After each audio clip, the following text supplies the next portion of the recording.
Years ago, probably 11 or 12 years ago, when the children were pretty young, I was going to seminary part-time, working full-time, trying to be mom, wife, super person.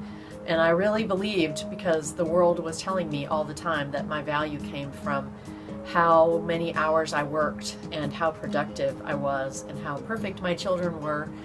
And then one day I sat down and read 1 Kings again, and God spoke to me through the story of Elijah and reminded me that Elijah had been a man who was very productive and running away from a lot of bad folks, and that the Lord brought him up to a cave to be reminded of where his identity really comes from.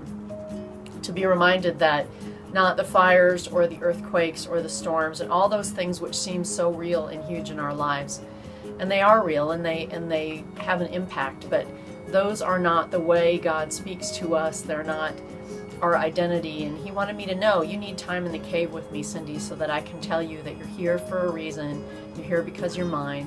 Your productivity is not what matters to me.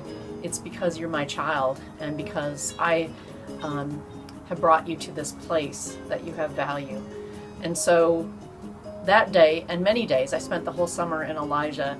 God transformed my thinking slowly. He's still working on that to show me that the world's definitions of my identity as a wife, mom, and as a pastor should not be how I define myself.